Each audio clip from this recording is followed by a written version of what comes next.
Dear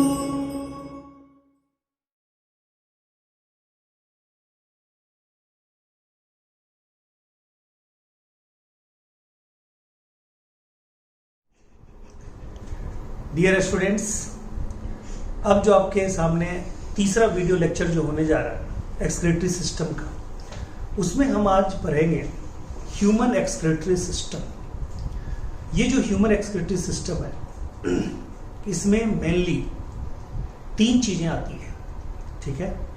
और एक ऐसा पार्ट है जो कॉमन पार्ट है यूरिनरी सिस्टम का भी, यानी एक्सक्रीटरी सिस्टम का भी, और रिप्रोडक्टिव सिस्टम का भी। तो 4 चीजें सब मिला के हम लोग बोलेंगे। 4 स्ट्रक्चर मैं आपके सामने बोल रहा हूं। Human excretory system is made up of 1 pair of kidney, 1 pair of ureter, 1 urinary bladder and 1 urethra. Urethra is the common passage for urine and semen, hence this is also called urinogenital duct. तो ये जो है, यानी कि ये पूरा का पूरा जो एक्सक्रीटरी सिस्टम है, उसमें मेन जो ऑर्गन है वो है 1 pair of kidney, 1 pair of kidney, ठीक है। तो उस दोनों किडनी से एक एक यूरेटर निकलेगा, और जिस बैग लाइक स्ट्रक्चर में खुलेगा that is called urinary bladder, ठीक है। और यूरिनरी ब्लैडर से निकलेगा यूरेथ्रा, ठीक है। तो यूरेथ्रा यूरिन को तो कैरी करेगा ही, और इजैकुलेटरी डक्ट जो होता है ना, वो भी यूरेथ्रा में ही खुलता है। इजैकुलेटरी डक्ट उधर से क्या लेके आता है? सीमेन। कॉमन पाथवे है दोनों का, क्लियर है। चलिए हम लोग आते हैं किडनी पे, ठीक है। ये किडनी जो है ये आपके एब्डोमिनल कैविटी के डॉर्सल साइड में फ्यूज्ड होता है, ठीक है। डॉर्सल साइड में क्या होता है? फ्यूज होता है। इसलिए जो आपका सीलोम का जो लेयर होता है ना, पेरिटोनियम, उसको डॉर्सल साइड से टच नहीं कर पाता, उसको वेंट्रल साइड से टच करता है।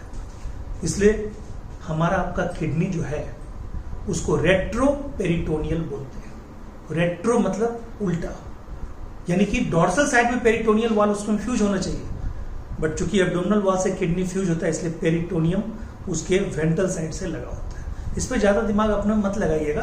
पेरिटोनियम का मतलब होता है lining of coelom, lining of coelom, ठीक है।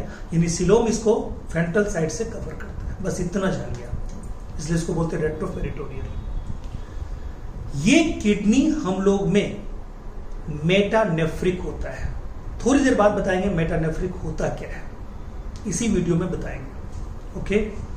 अब आइए, कहता है किडनी एक बीन शेप्ड स्ट्रक्चर है। किडनी एक रेडिश ब्राउन स्ट्रक्चर है, ठीक है। डार्क रेडिश ब्राउन स्ट्रक्चर है किडनी, 1 पेयर है, ठीक है। ये कहां से कहां तक होता है इसकी कहानी बताते हैं, इसका जगह बताते हैं एग्जैक्ट, वो याद रखिएगा, वो क्वेश्चन में आपको आएगा। ये बीन शेप्ड है, ये रेडिश ब्राउन स्ट्रक्चर है, ठीक है। कहता है ये किडनी डॉर्सल साइड से बधाई दिए कि फ्यूज्ड होता है inner dorsal line, inner dorsal side से, यानी inner dorsal surface, abdominal cavity के इनर डॉर्सल सरफेस से फ्यूज होता है। पोजीशन इसका क्या होता है? सो देखिए, कहता है कि आप वर्टिब्री जो देख रहे हैं ना, यानी कि वर्टिब्री ध्यान से देखिएगा, 1 वर्टिब्री, 2 वर्टिब्री, 3 वर्टिब्री, ठीक है। इसको मैं ऐसे बना देता हूँ, थोड़ा सा आपको लगे कि थोड़ा सा ओरिजिनल लुक है। फिर कहता है, ठीक है, ऐसे करके ये जो वर्टिब्री है, ठीक है, तो 1 2 3 4 5 ऐसे करके हम जाते हैं। ये 7 किसका वर्टिब्री है? ये 7 है सर्वाइकल वर्टिब्री, ये है सर्वाइकल। उसके बाद कौन सा वर्टिब्री होता है? 8 9 10 11 12 13 14 15 16 17 18 19, ठीक है। ये आपका कौन सा हो गया जी? ये हो गया आपका कौन सा? Thoracic, thoracic. उसके बाद नंबर आता है 1 2 3 4 5, और फिर आता है कौन? एक सेक्रल और एक कॉर्डल, ठीक है। एक सेक्रल और एक कॉर्डल, ये इसको क्या बोलिएगा? 20 21, 22, 23, 24 और 25, 26 वर्टिब्री तो होता है। तो देखिए थोरेसिक में 12 है, तो थोरेसिक में जो लास्ट वर्टिब्री होता है यानी T12 का मतलब क्या 19वां, यहां से लेके लंबर 3 तक यानी 1, 2, 3 यहां तक, ये यानी कि आप कह सकते हैं ये जो होता है इसका जो डिस्ट्रीब्यूशन मतलब इसका जो ऑक्यूपेशन होता है, कहता है T12 से लेके L3 तक होता है। T12 मतलब थोरेसिक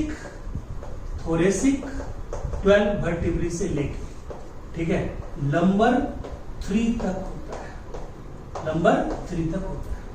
आपको पता ही है थोरेसिक में कितने वर्टिब्री होते हैं 12 और लंबर में कितने होते हैं 5। तो 12वां जहां खत्म होता है और तीसरा वर्टिब्री कौन लंबर तक, ये मतलब पूरा का पूरा ऑब्लोंग होता है। कहता है ये किडनी जो है ना इसकी जो, ठीक है, LBT लेंथ ब्रेथ और थिकनेस ये जो होती है 10 से 12 सेंटीमीटर होती है, ठीक है जी। ये जो ब्रेथ होता है, ठीक है, 5 से 7 सेंटीमीटर होता है, ठीक है, और ये जो होता है ये होता है 2 से 5 सेंटीमीटर, ठीक है जी। यानी 10 से 12 सेंटीमीटर इसकी लंबाई होती है। ब्रेथ 7 से, दोनों में 5 घटा दीजिए तो क्या हो जाएगा 5 से 7 और 2 से 5 क्या होती है, ठीक है, वो क्या होगी इसकी थिकनेस। क्लियर है पॉइंट। तो ये होती है। अब देखिए कहता है कि LBT इसी के अकॉर्डिंग इसमें ये लेंथ ही तो इसमें आपको पाया होता है T12 से लेके L3 तक। पूछेगा किडनी का पोजीशन क्या होता है, कहिएगा थोरेसिक वर्टिब्री 12 से लेके लंबर 3 तक। क्लियर है पॉइंट।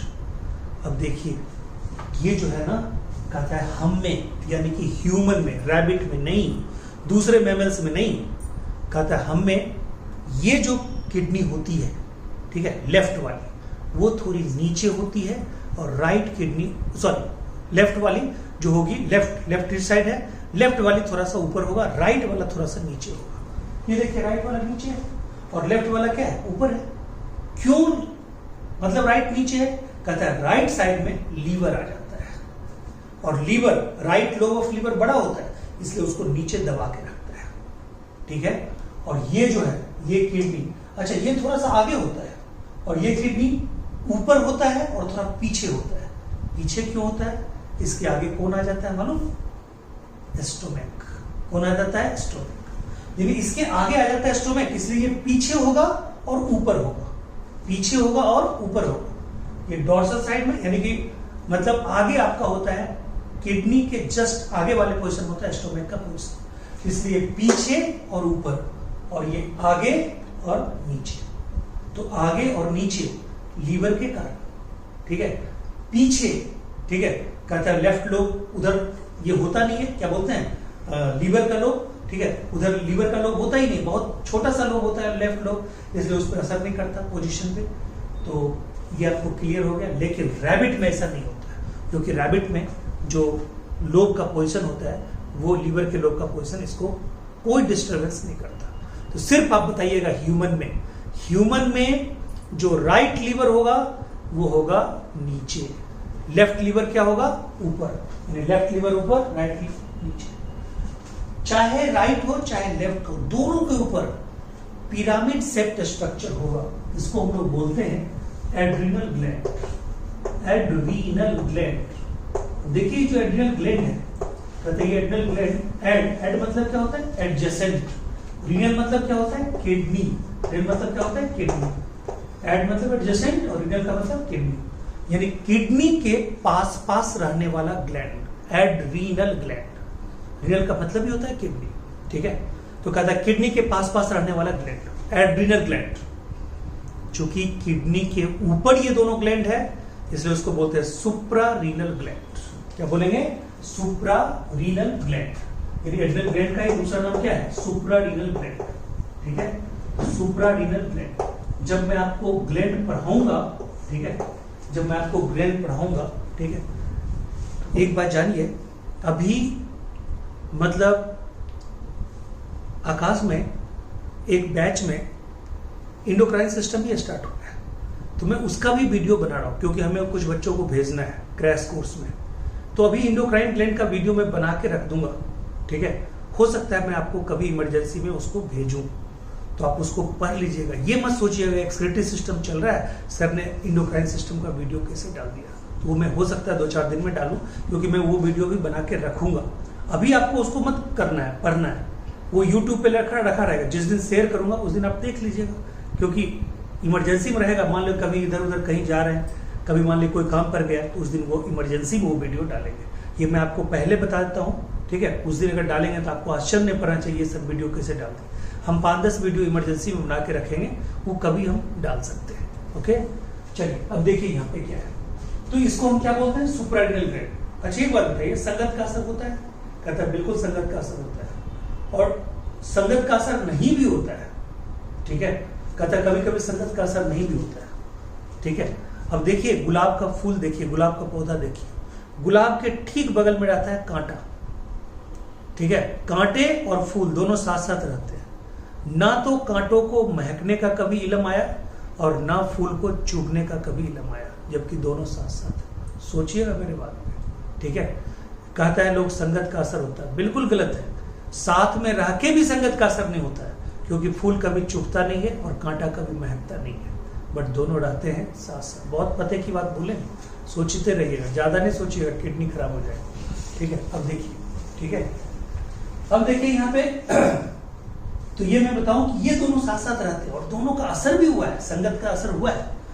किडनी का जो हार्मोन होता है उसका नाम ही है, यानी किडनी में, सॉरी क्या बोलते हैं, एड्रिनल ग्लैंड का जो हार्मोन होता है उसका नाम ही है इपिनेफ्रीन, नॉर इपिनेफ्रीन। इपिनेफ्रीन किसका नाम है? एड्रेनलिन का।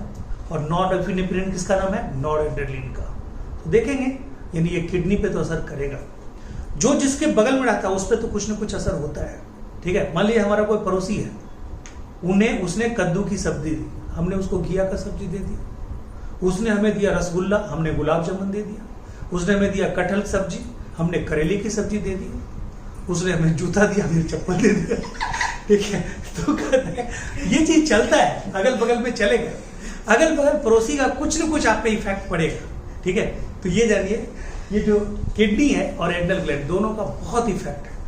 तो एड्रिनल ग्लैंड से जो हार्मोन निकलता है ना, एल्डोस्टेरोन, उसका किडनी के नेफ्रॉन पे असर पड़ता है, डीसीटी पे, डिस्टल कन्वोलेटेड ट्यूब्यूल पे। देखिएगा बहुत बड़ा मैकेनिज्म है, उसको बोलते हैं, जब इसी में पढ़ेंगे रास, ठीक है।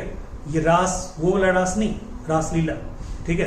तो ये रास जो होता है RAAS, कोई बता सकते हो रास का पूरा नाम? अभी नहीं। रास का पूरा नाम होता है रेनिन एंजियोटेंसिन एल्डोस्टेरोन सिस्टम। पढ़ोगे इस चैप्टर के लास्ट में, मैकेनिज्म है, जबरदस्त मैकेनिज्म है, पढ़ने में मजा आएगा आपको। अब देखिए, तो उसमें एल्डोस्टेरोन का चैप्टर है, ठीक है।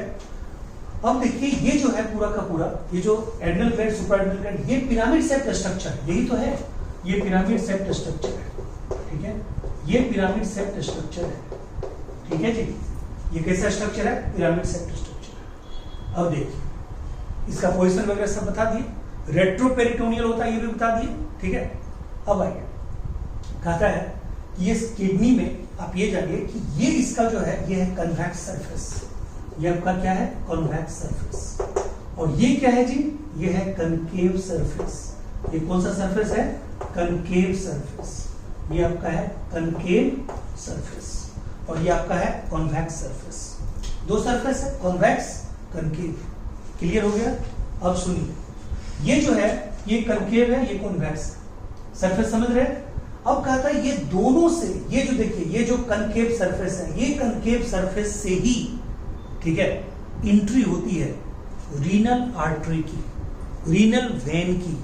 किसी आर्टरी का जाना, किसी वेन का निकलना, किसी वेन का जाना, आर्टरी का निकलना, या नर्व का जाना, नर्व का निकलना, और यूरेटर का भी निकलना।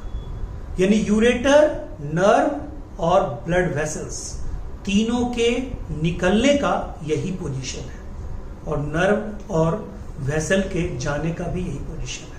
यूरेटर तो निकलेगा, कहता है इस जगह को क्या बोलते हैं?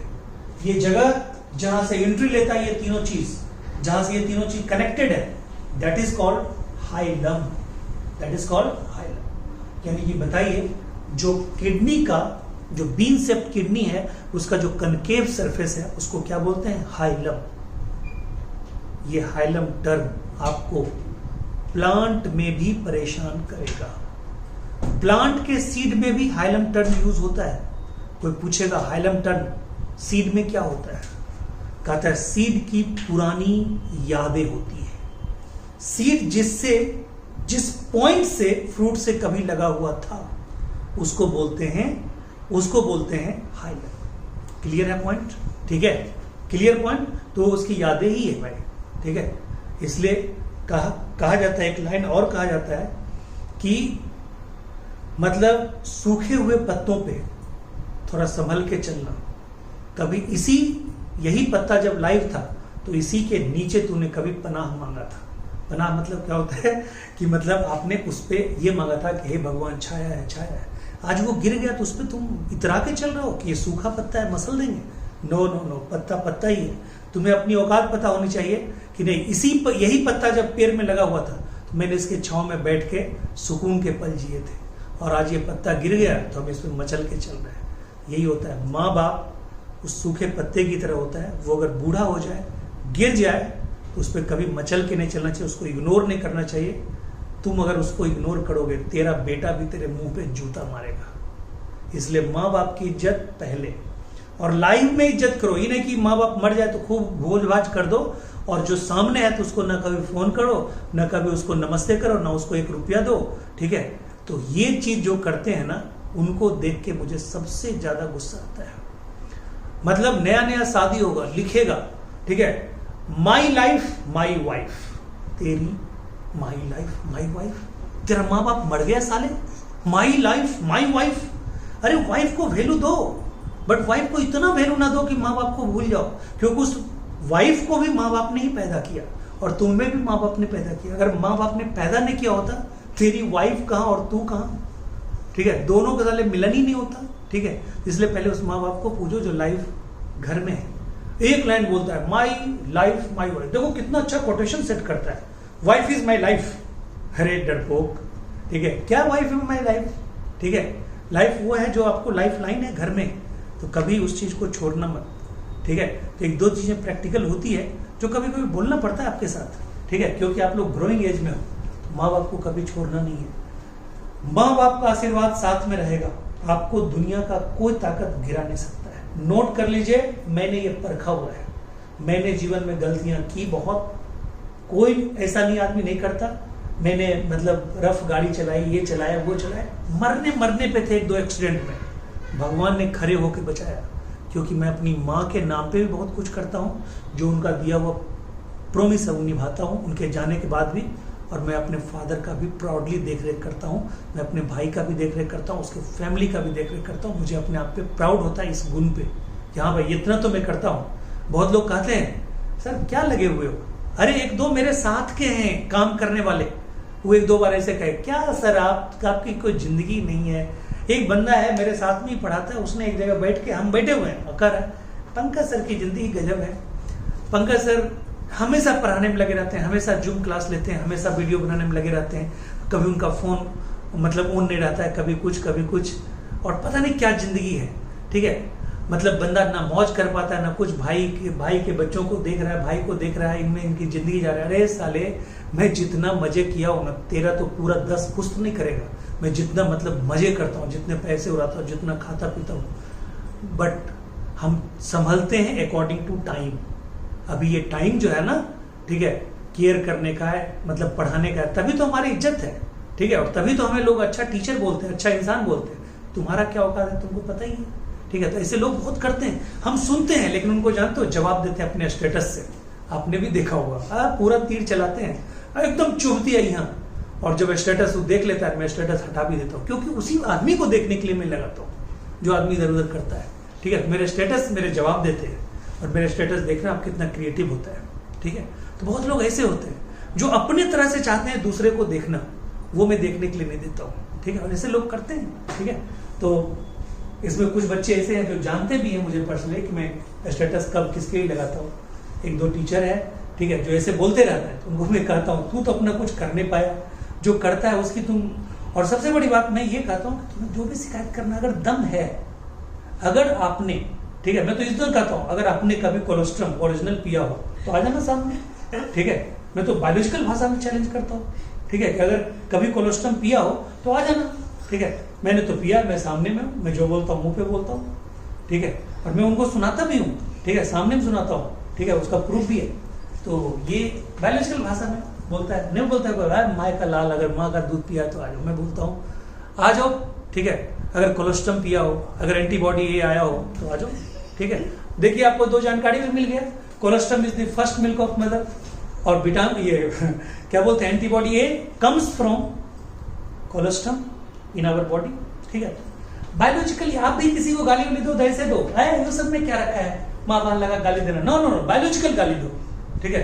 कोलोस्ट्रम पिया है, आजा, ठीक है, बेटा ये एंटीबॉडी ये आया तेरे बॉडी में, आजा, भिड़ जा, तो ऐसे करना चाहिए, ठीक है। अब देखो, ठीक है, ये है हाइलम, तो हाइलम समझ गया, हाइलम में एंट्री किसकी होगी, नहीं होगी, सारा कुछ, ठीक है। अब यहाँ पे क्या है, ठीक है, यहाँ पे, ठीक है, हाइलम के ठीक ऊपर, हाइलम के ठीक मतलब ऊपर क्या, हाइलम के अंदर ये जो इलाका है, यहाँ पे हम बता ही सकते हैं, इसको बोलते हैं पेल्विस, क्या बोलते हैं, पेल्विस, ठीक है, यानी कि पेल्विस।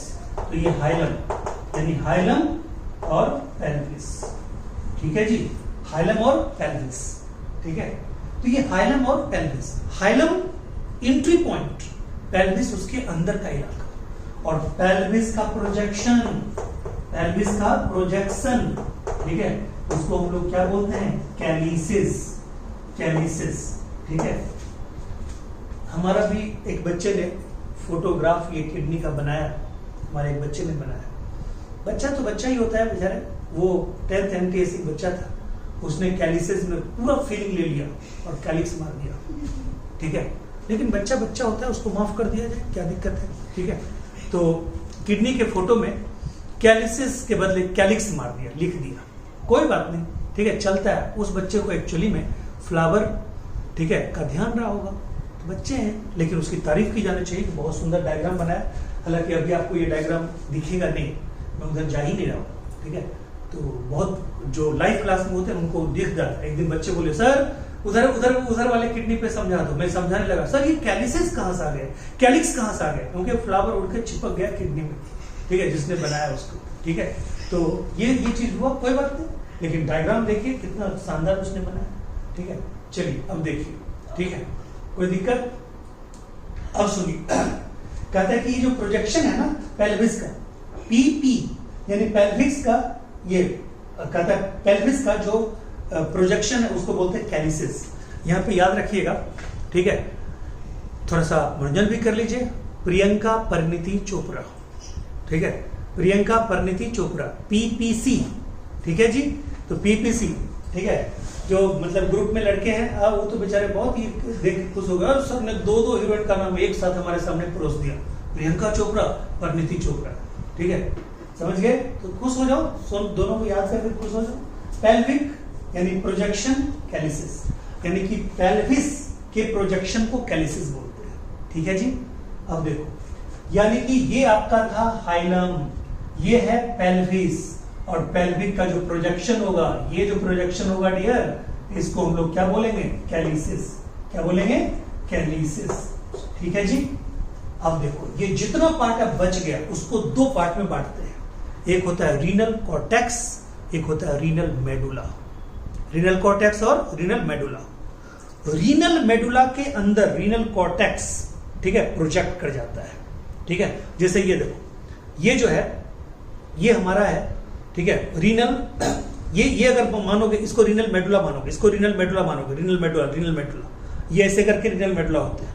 तो ये बीच में जो घुसा हुआ है, ये ऐसे है, ये ऐसे है, ये ऐसे है, ये हमारा जो हो गया, ये हो गया कॉर्टेक्स का पार्ट, ठीक है। इसको ऐसे समझो, ये देखो, ये यहाँ पे बनाए हुए ये जो पार्ट है ना, ये, ठीक है, ये पार्ट, ये देख रहे हो, ये हमारा है, ठीक है, ये पार्ट, ठीक है, ये हमारा रीनल मेडुला का पार्ट है। इसमें देखो क्लियर नहीं दिख रहा, मैं ऐसे बनाता हूं, ये देखो, उसमें क्लियर तुम्हें दिखाई नहीं पड़ रहा, ये देख, ठीक है। इसमें हमने क्या बताया, ये पार्ट हमारा क्या है जी, ये पार्ट इधर वाला पार्ट ये हमारा हाइलम है, ये पार्ट हमारा क्या है जी, पेल्विस है, ये पार्ट क्या है, पेल्विस। ये पार्ट हमारा क्या है, ये जो प्रोजेक्टेड पार्ट है, ये इसको हम लोग क्या बोलते हैं, कैलिसेस बोलते हैं। अब देखो ये जो बीच वाला पार्ट है ना, ये पार्ट इसको हम लोग बोलते हैं मेडुला। क्या बोलते हैं जी, मेडुला। ठीक है, अब देखो ये मेडुला, ठीक है, इसमें ऐसे होता है, ठीक है, इसमें ऐसे होगा,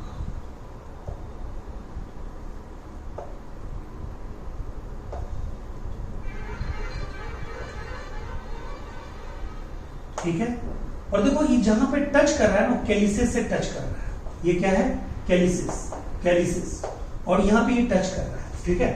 तो कहता है कि ये जो मेडुला कई भाग में बटा होता है, इसको बोलते हैं medullary pyramid, medullary pyramid, medullary pyramid. और हर दो मेडुलरी पिरामिड के बीच में, ये देखो ये मेडुलरी पिरामिड, ये मेडुलरी पिरामिड, इसके बीच में क्या है जी, ये घुसा है कौन, ये जो हम डॉट डॉट पार्ट बना रहे हैं, ये कॉर्टिकल पार्ट है, ये कॉर्टिकल पार्ट है, ठीक है जी, ये कॉर्टिकल पार्ट है। बताओ ये कॉलम, ये कॉलम, ये कॉलम, ये कॉलम, सी से कॉलम, सी से कॉर्टेक्स। कॉर्टेक्स का पार्ट हर दो मेडुलरी पिरामिड के बीच में प्रोजेक्टेड है इनवार्डली, उसको बोलते हैं कॉलम ऑफ बर्टीनी। क्या बोलते हैं उसको, कॉलम ऑफ बर्टीनी। तो ये हमारा क्या है, ये हमारा है कॉलम ऑफ बर्टीनी, कॉलम ऑफ बर्टीनी। तो आपको कोई पूछेगा ये कॉलम ऑफ बर्टीनी किसका पार्ट है, तो आप क्या बोलोगे, ये कॉलम ऑफ बर्टीनी किसका पार्ट है, कॉर्टेक्स का पार्ट। तो ऐसे करके याद रखना, ठीक है, कॉर्टेक्स कॉलम ऑफ बर्टीनी, यानी कि कॉर्टेक्स का पार्ट है कॉलम ऑफ बर्टीनी। क्लियर है। और मेडुलरी पिरामिड के नाम में ये मेडुलरी पिरामिड किसका प्रोजेक्शन, ये किसका मतलब वो पार्ट है, मेडुला का पार्ट है। तो मेडुलरी पिरामिड का फॉर्मेशन मेडुला के कारण नहीं होता, उसकी एक्टिविटी कारण नहीं होता। कॉलम ऑफ बर्टीनी का, ये क्या बोलते हैं, मेडुलरी पिरामिड का फॉर्मेशन होता है कॉर्टेक्स के अंदर प्रोजेक्शन के कारण, उस प्रोजेक्शन को बोलते हैं कॉलम ऑफ बर्टीनी। क्लियर है पॉइंट। तो अब आप समझिए, पहले क्या हाइलम, फिर क्या पेल्विस, फिर क्या कैलिसेस, और कैलिसेस का डायरेक्ट कनेक्शन रहता है किससे, मेडुलरी पिरामिड से। और मेडुलरी पिरामिड के बीच में क्या होता है, ठीक है, मेडुलरी पिरामिड के बीच में क्या होता है, कहता है कॉलम ऑफ बर्टीनी। कॉलम ऑफ बर्टीनी किसका पार्ट होता है, कॉर्टेक्स का। और कॉर्टेक्स में नेफ्रॉन भरा पड़ा होता है। एक किडनी में 1 मिलियन नेफ्रॉन्स होते हैं। कितने नेफ्रॉन्स होते हैं, 1 मिलियन। 2 किडनी है, 2 मिलियन नेफ्रॉन होंगे। यानी nephron is the structural and functional unit of, ठीक है, किडनी, ठीक है। और नेफ्रॉन जो बने होते हैं वो 2 तरह के चीजों से बने होते हैं। कोई पूछेगा व्हाट इज नेफ्रॉन, कहोगे nephron is the collection of glomerulus and kidney tubules, ठीक है। उसमें 2 पार्ट होते हैं, ग्लोमेरुल्स होते हैं और ट्यूब्यूल्स होते हैं। तो कल देखेंगे उसको या अगले वीडियो में देखेंगे। लेकिन आप जानिए ये जो किडनी हम पूरा बताए, कहता है ये किडनी कवर करता है, किडनी प्रोटेक्टेड होता है 3 लेयर से, ठीक है। तो कहता है ये किडनी प्रोटेक्टेड होता है कितने से, 3 लेयर से। एक होता है इसका फेशियल पार्ट, फेशियल पार्ट जो इसका होता है, ठीक है, किडनी का, वो होता है सबसे अपर मोस्ट पार्ट।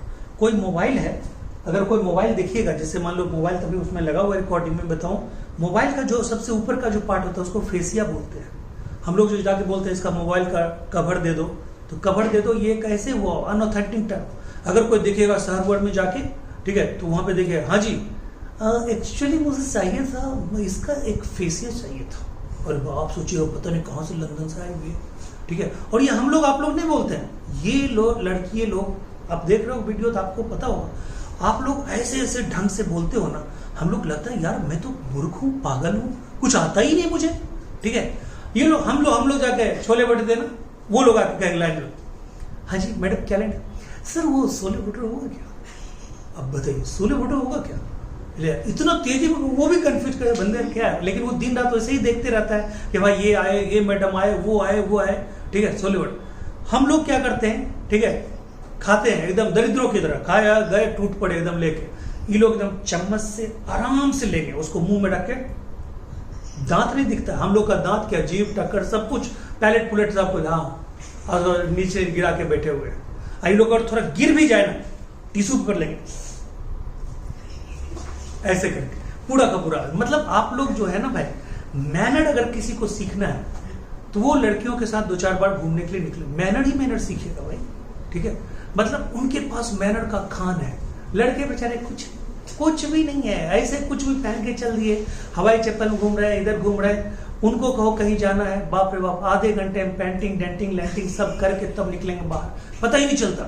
तो अगर मैनर सीखना है किसी लड़के को, मैं आपको बता दूं, आप अपने बहन के साथ निकलिए या मान लीजिए कि आप अपने फ्रेंड के साथ निकलिए, आपको पता चलेगा मैनर क्या है।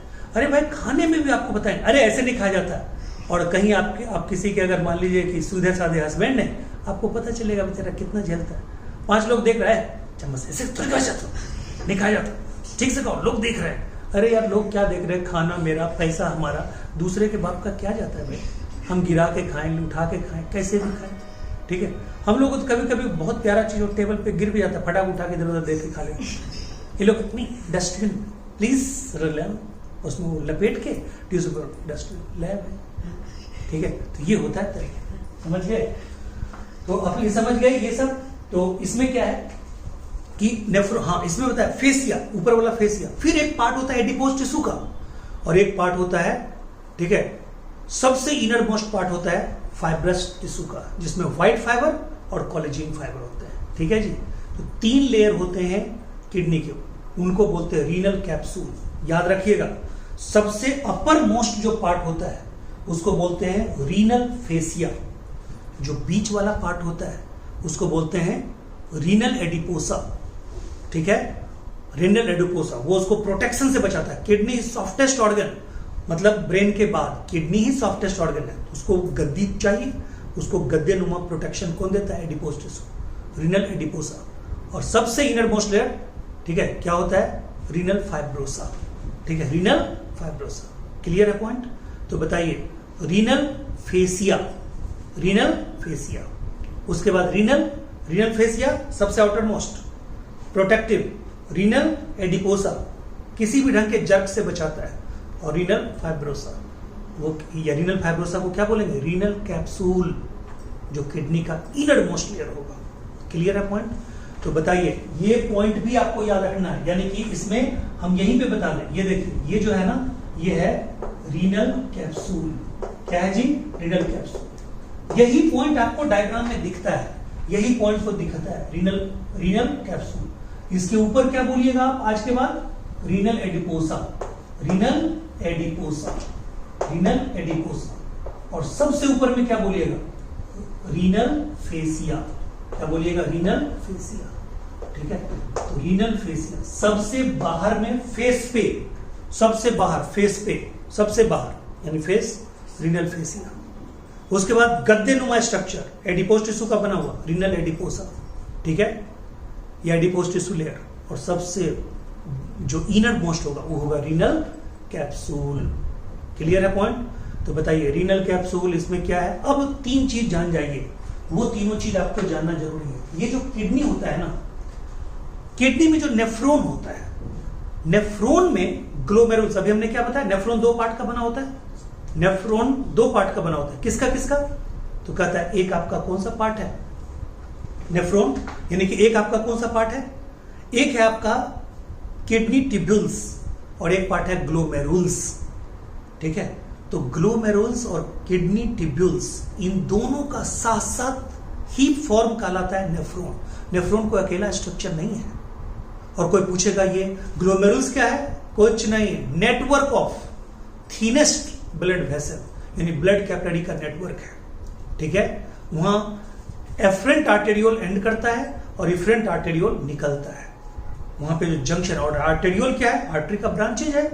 तो कहता है network of blood vessels plus renal tubules, kidney tubules, collectively called nephron.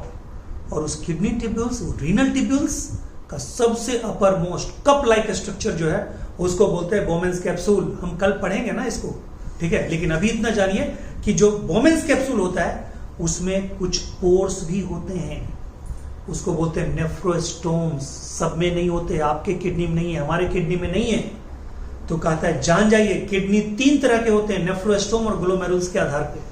नेफ्रोस्टोम किस में होते हैं? रीनल ट्यूब्यूल्स में, और ग्लोमेरुल्स ब्लड वेसल का नेटवर्क होता है। अगर कोई किडनी ऐसा हो जिसमें दोनों पाया जाए, अगर कोई किडनी ऐसा हो, ये लीजिए यहां पे बता, अगर कोई किडनी ऐसा हो जिसमें नेफ्रोस्टोम भी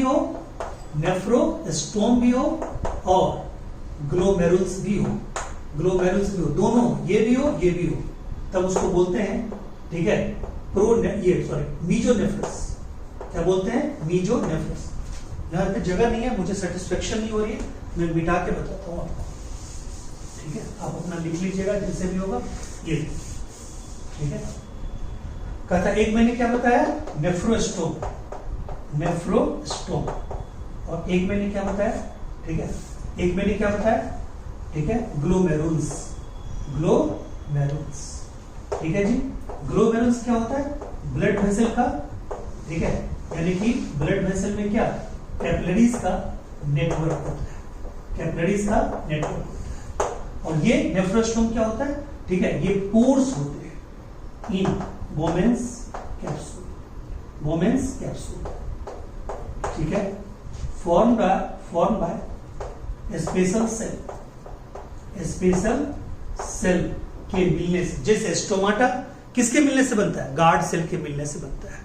तो नेफ्रोस्टोम भी स्पेशल सेल के मिलने से बनता है, स्क्वामस सेल के मिलने से बनता है, वो नेफ्रोस्टोम होता है। नेफ्रो मतलब किडनी, स्टोम मतलब स्टोमा मतलब ओपनिंग।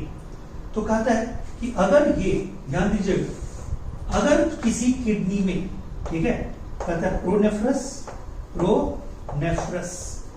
किडनी, ठीक है, दूसरा, ठीक है जी, मीजोनेफ्रस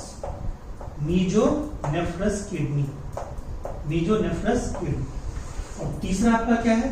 मेटानेफ्रस किडनी, ठीक है।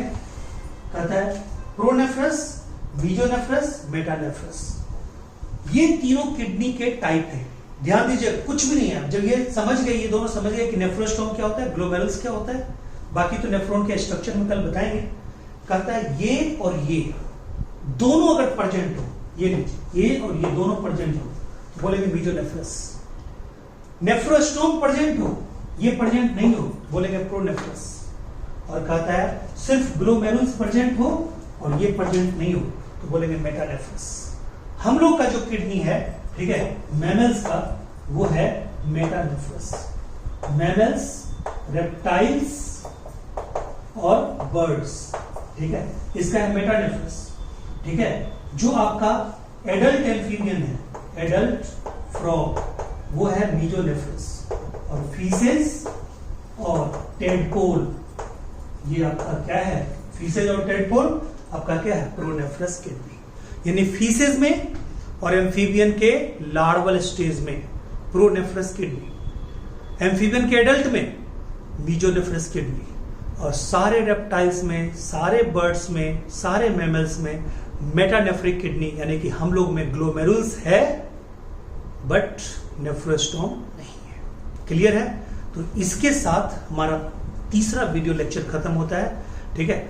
और अगले वीडियो लेक्चर में आपको पूरे नेफ्रॉन के स्ट्रक्चर में बताऊंगा कि नेफ्रॉन के स्ट्रक्चर में बोमेंस कैप्सूल क्या होता है, ग्लोमेरुल्स क्या होता है, दोनों मिलकर फिल्ट्रेशन प्लेट कैसे बनाएंगे, ठीक है, फिल्ट्रेशन स्लिट कैसे बनाएंगे।